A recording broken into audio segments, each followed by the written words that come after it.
Les risques biomécaniques font partie intégrante des programmes de santé exigés par la loi sur la santé et sécurité au travail. Ils sont responsables du développement des troubles musculo-squelettiques, comme par exemple des entorses lombaires, tendinites, lombalgie, etc. Une première étape pour prévenir les troubles musculo-squelettiques est vraiment de former les travailleurs à la détection justement des premiers symptômes de troubles musculo-squelettiques. Dans cette vidéo, j'aborde justement les premiers signes de troubles musculo-squelettiques qui sont souvent très progressifs et que les travailleurs doivent détecter eux-mêmes pour agir rapidement.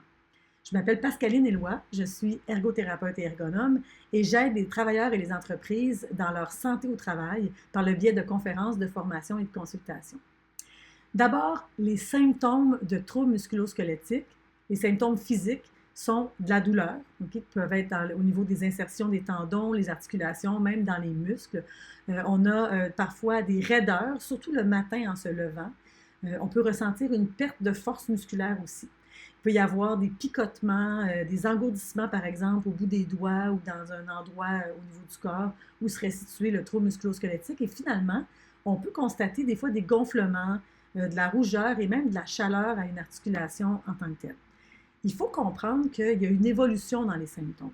La première étape d'évolution des troubles musculo-squelettiques, c'est que cette douleur-là ou ces inconforts-là vont apparaître au travail dans un contexte de tâche, mais vont disparaître à la maison. Donc, à ce moment-là, on se dit, ah, ça va finir par se replacer. La deuxième étape est vraiment que ces douleurs-là ont tendance à continuer après le travail, ont tendance à nous suivre dans notre vie personnelle. Et c'est souvent là que les gens vont consulter la première fois parce que, bon, ça devient dérangeant. On se rend bien compte que ça affecte pas juste notre travail, mais aussi notre qualité de vie à l'extérieur du travail. La troisième étape est assez importante et le mot d'ordre, c'est le sommeil. Quand la douleur affecte notre sommeil en termes de réveil ou en termes de qualité de sommeil, on a peut-être attendu un peu trop longtemps. Et là, il y a des possibilités que le trouble musculo-squelettique laisse des séquelles. Donc, c'est important d'outiller les travailleurs à comprendre les signes et dès la première apparition, de poser une action, c'est-à-dire de se poser des questions sur est-ce que j'ai modifié ma façon de faire, est-ce que j'ai augmenté l'intensité, est-ce que c'est en lien avec une augmentation de la cadence ou avec un nouvel outil, par exemple, que j'ai commencé à utiliser. Et il faut que le travailleur ait des outils de gestion de ses symptômes, comme par exemple rapidement consulter un professionnel de la santé pour l'aider à gérer le développement de ce trouble musculo-squelettique-là. J'espère que cette capsule vous a été utile. Si c'est le cas, je vous invite à cliquer j'aime.